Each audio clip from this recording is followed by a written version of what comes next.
Bonjour Audrey. Salut Karim. Ça va aujourd'hui? Très bien et toi? Bon écoute, aujourd'hui petit jeu de maths. Ouais. Alors pour les enfants, moi je dirais première primaire, début deuxième primaire.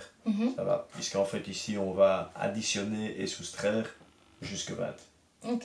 Ça devrait le faire ça non? Ça va aller. Oh, attention, nous avons les cartes 50, une règle de jeu.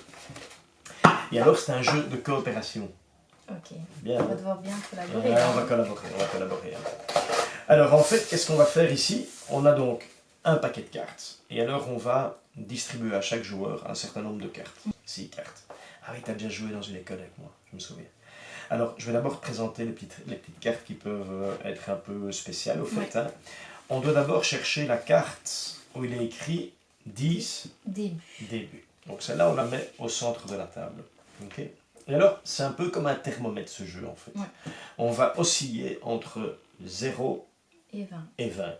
Le 10 étant au milieu. Et on va devoir jouer chacun à son tour une carte. Et on va devoir toujours rester entre 0 et 20. Soit en additionnant, soit avec une soustraction. Exactement. Et alors, si maintenant on passe en dessous de 0 ou si on va au-dessus de 20, qu'un des joueurs fait ça, on a perdu. On a perdu.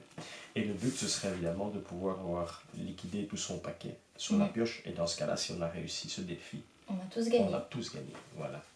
Donc, il y a aussi les cartes spéciales qui nous permettent de revenir au milieu à un moment donné, revenir à 10. Si par exemple on était à 20, on veut redescendre. Voilà, on a à 20 ou à 19 ou à 18, tu as cette carte dans ton jeu, tu dis moi je reviens à 10. Ouais.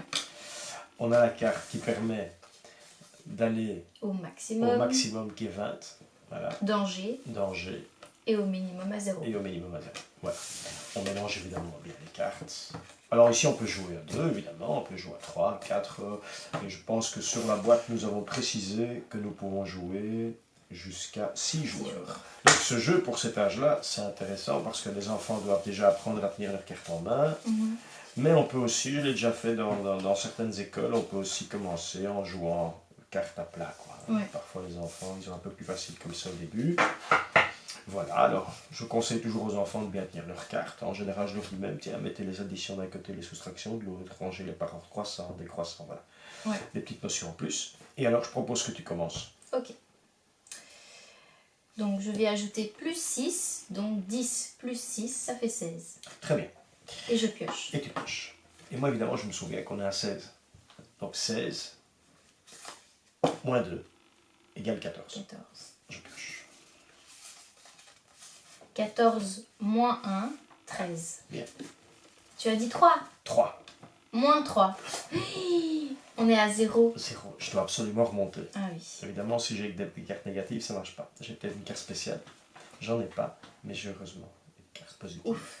0 plus 3 égale 3. Voilà.